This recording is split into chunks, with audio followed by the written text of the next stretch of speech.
our next caller wants to talk the Kalam cosmological argument. So, Joe, you are on with Ethan and Alice. How are you? Hey, Ethan, how are you? Hi, Alice. How are you doing? I'm good. How are you? You can hear me all right, right? Yes, I can. So, yeah, okay. Hey, I'm the guy who was criticizing you on the comment section, just telling you, to do like a Christian atheist thing or a theist atheist thing. So. Yes, and then I sent you a clip of the one show I did with an atheist and a theist together. Correct? Yeah. I like yes, that. And I don't know. I like the idea. Yeah, I agree with some of your criticisms. Both sides. Oh, sorry. There's a delay, so sometimes we'll talk over each other. I apologize. But yeah, I would actually like to get that show back up where we have an atheist and a theist co-hosting together. I think it makes for some really interesting conversations. The difficulty I'm having right now is finding enough theists to where I can book the show, say 2 months out. Right now, I've got, just 1 or 2 theists in my back pocket that could do it, and they don't have the type of commitment where they could commit to like every week. So for those watching, if you know any good, YouTube theists that may be interested in co-hosting on a call-in show, please have them contact me because I definitely need to get more. I may have someone for you. I'll tell you later. Please send them my way if you do. So Joe, was it the Kalam that convinced you, or is it just an argument that you find most compelling for God? Oh no, I just think I didn't grow up as a theist. I wasn't a theist my whole life. I was more of an agnostic. Just thought, oh, okay, that's the most reasonable position. Okay. Nobody knows, right? Then I started studying some of the different arguments. The argument from contingency, which to me that's the best argument almost. But the Kalam's the simplest, so. And probably the easiest for you to talk about. And I've seen, I watched a bunch of your stuff. I watched all your Joel back and forth. Joel's a real smart guy, and he is. Watch your Dean Meadows. I'm actually really critical of most of the online atheist community. I'm not really particularly a big fan, but I think you're a real nice guy. So. Well, thanks. And Alice, you seem really nice. I saw that you're an actress. Yeah. Actress, writer, founder at Dare to Doubt. So anyways, let's jump into the Kalam. Could you please educate me? I have no idea what that even is. Sorry. You don't? No, what is the Kalam? I'm like a new. Okay. Let me pull up the Kalam. I wish I had this memorized. I'll go through it. Okay, yeah, please. Joe, tell us. Yeah. Okay, yeah, it's really a simple argument. I think a lot of the atheists like to talk about and say it's nonsense or whatever, but it's an old argument. But this guy named William Lane Craig is one of the very more famous apologists, and really he's a brilliant guy. But he brought it back, and it's just a simple argument. It goes, everything that begins to exist has a cause. That's the first premise. The second premise is the universe began to exist. The third premise is the universe has a cause. So for me, I have to reject the first premise because how do we demonstrate that everything that began to exist has a cause? Yeah. Well, I would say this is probably the most, all science is based on this cause and effect. It's the most empirically sound thing that literally, it's not even a physical principle, it's a metaphysical principle that all effects have causes. Things don't cause themselves. I mean, it's a metaphysical principle that it's pretty much, you can deny anything you want if you don't like where it is, but I think it's pretty obvious that, things that begin to exist have causes. I mean, I think that's pretty obvious. So, what do you mean demonstrate? We can't do a scientific experiment and say, okay, well, if you can give me an example of something beginning to exist without a cause, or if you can show me that, then I mean, I'm skeptical of that. You're a skeptic, right? If somebody told you something began to exist without a cause, you'd be skeptical of that, right? Of course I'd be, I'm skeptical of everything, but where I'm getting caught up is the everything that begins to exist has a cause, because while we don't currently have any examples of something just popping into existence without a cause, we still can't assert that everything does have a cause. Now, what if I said, can you make a square circle? Can I make a square circle? Is it possible? Well, no, a square is a square. Well, what if I said, how do you know that you can't make a square circle? Maybe you can. We just haven't done it yet. But by definition, a square is a square. It has 4 sides. Yeah, but maybe there's something, you never know. We could make I'm just kind of, trying to play the same, it's pretty obvious that things that begin to exist have causes. I mean, tell me something, how something can begin to exist without a cause. How that's Right, even but possible. just because I can't give you an example of that doesn't necessarily make the argument true. Well, you're just saying I don't believe you. I mean, I mean, there's no argument that I could say or that you could make up where I could just be like, I'm not convinced, right? Alice, do you think it's more likely that something can begin to exist without a cause, or what do you think, Alice? I think that we don't know. What I hear you saying is, I keep thinking of this book that I love, and the title is "Why Does the World Exist?" And it's basically, why does anything exist? Why is there something rather than nothing? And so when I hear you talk about cause, Right. like what is the cause of the Big Bang is kind of what I'm hearing maybe you're suggesting. For me, I'm not convinced that there's a cause. I'm not convinced that there isn't. I like to me, it feels far more truthful to acknowledge that we don't know and to not assume that everything has a cause any more than assume that everything doesn't.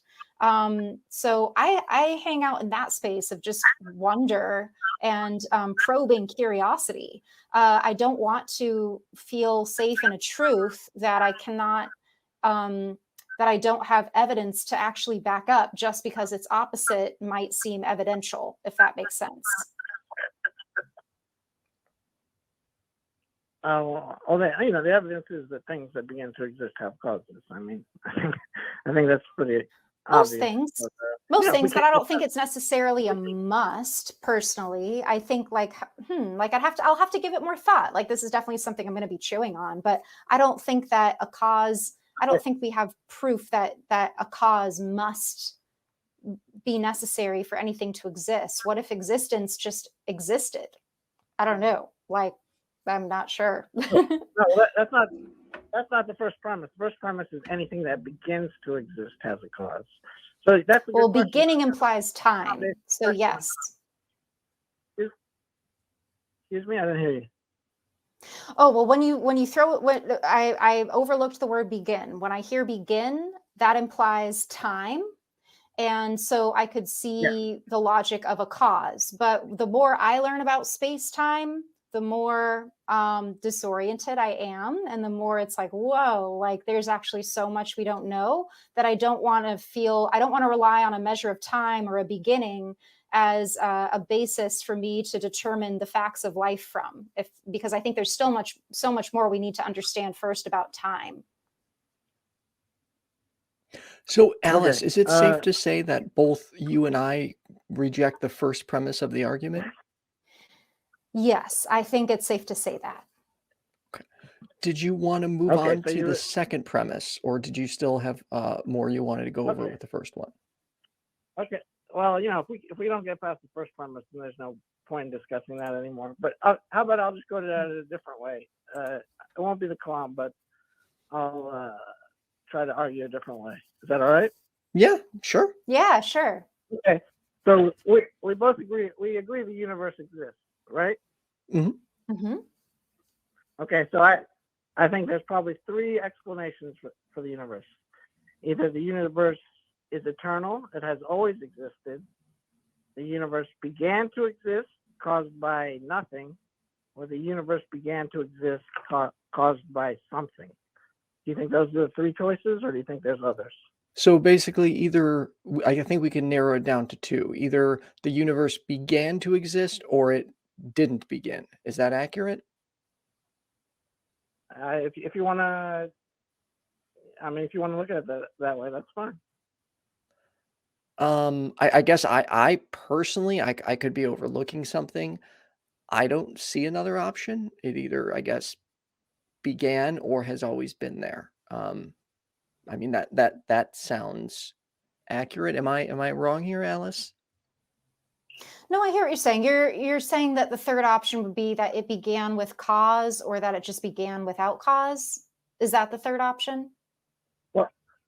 Well, the first option is it's always existed, and then the 2 and 3 would be it either existed with no cause, or it began to exist with a cause, or began to exist without a cause. So it came from something, or it came from nothing. So that would be 2 and 3. So there's those three choices, or unless you can think of any other.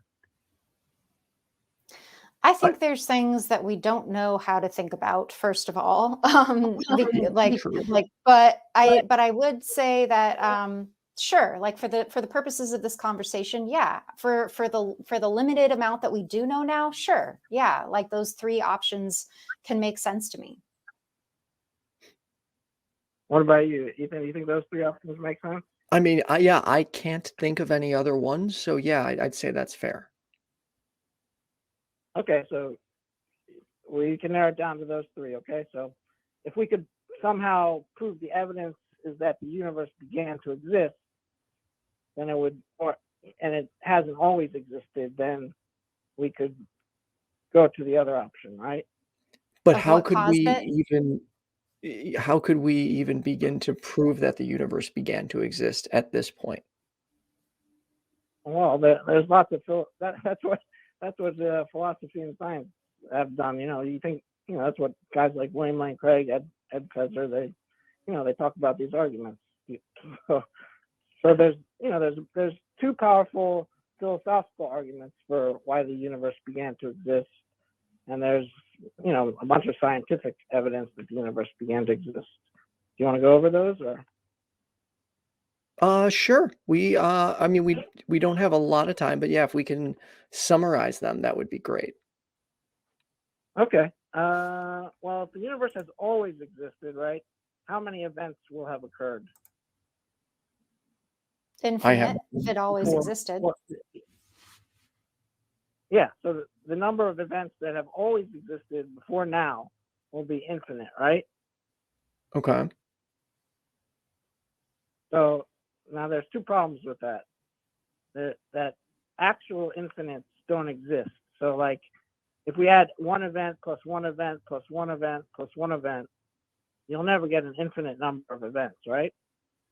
How do we know that? You can't get to infinity by successive addition. 1 plus 1 plus 1 plus 1, right? Sure. Well, it would just go on for infinitely. Right, because Well, there can't be do you understand? There can't be an infinite number of events before now, because there's no such thing as an actual infinite. I've not come across that before. That could be. Okay, and the second reason philosophically is that if there was an infinite number of events before now, you could never arrive at now. So it's like, imagine you're standing in a line and there's an infinite number of people standing in front of you to order food. And if I asked you, would you be able to ever order food if there's an infinite number in front of you? When I hear infinite, numbers no longer exist, almost is kind of how my mind translates it, unless you could help with that. It's not unlimited. It's not a quantifiable. It's numerical, but it's not an actual number, right? It's unlimited. Okay. Endless potential. So there's two reasons that philosophically the universe had to have a beginning. There cannot be an infinite number of events, and you could never traverse an infinite number of events to get to right now. I'm kind of confused where you're going with this. Well, that's And what shows that the why, universe like, began to exist. why would we rely on? Because I personally wouldn't rely on philosophy as evidence. Okay, well, you want to go to the scientific evidence? Sure.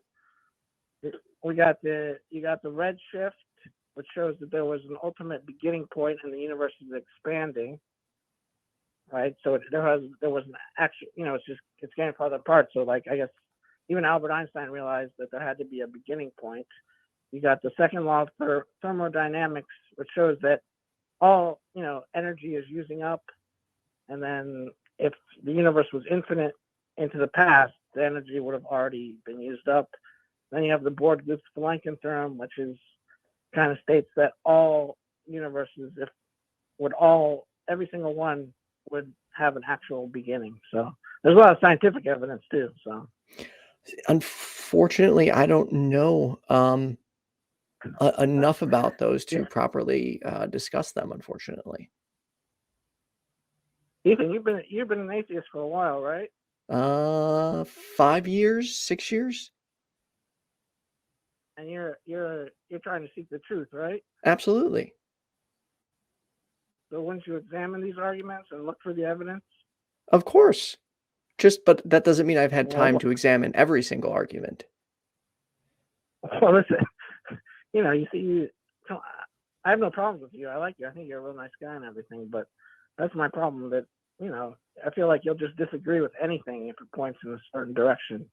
That's just my opinion. I mean, I've regularly changed my mind on things, though. I mean, the fact that I went from a right-leaning conservative Christian to a left-leaning atheist, I think is proof in and of itself that I changed my mind. And even over the past couple of years, as I've gotten more progressive, my mind continually changes when evidence presents itself. But I just presented about 5 arguments for you, and you just said, well, I don't know. Well, that's the thing. I can't just accept what you're telling me and say, okay, he's telling me the truth. I genuinely I don't know enough about the arguments you're presenting to hold an opinion on them. So I'm not saying you're wrong, and I'm not saying you're right. I'm saying I don't know.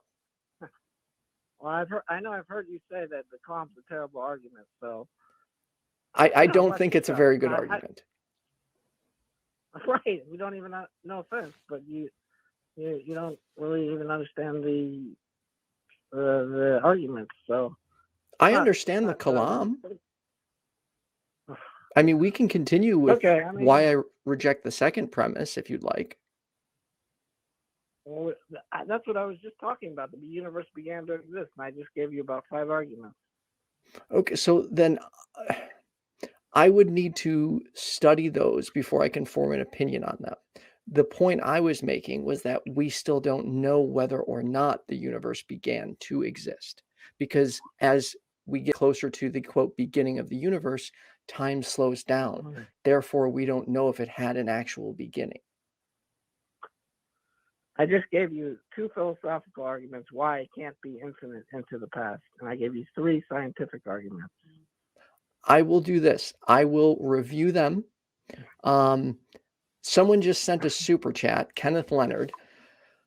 I hope this caller calls again next week so we can talk about his evidence. Would you be open? Kenneth has talked to me many. I've talked to Kenneth probably like 8 times. You have? So he knows that. Yeah, I've talked to him a bunch of times. We discussed the moral argument a bunch of times. Well, I'm not sure. I don't think Kenneth. You what? Kenneth knows either. All right, that's all right. It's all good. Well, like I said, Kenneth would love to have you come back on next week to talk about it if you're open to it.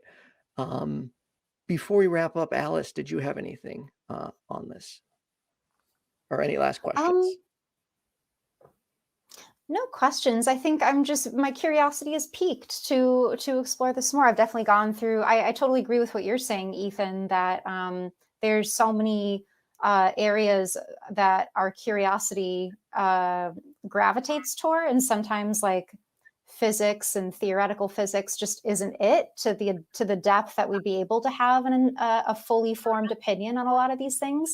That said, I also think that these questions are ones that I personally enjoy exploring. I haven't in depth, but I appreciate it. I feel like I just can't, I also think that I just don't know enough. Like I don't know enough about the concept of infinity as a mathematical principle or a philosophical principle. So it's hard for me also to have what would feel like a fair or intelligent conversation about it, because it's something that I'm just open for any of the possibilities, but not convinced necessarily. And I'm not sure there's a way to be. So but I'm curious. I'm always willing to learn. So I definitely appreciate this call, and it's definitely food for thought that I'll be taking with me.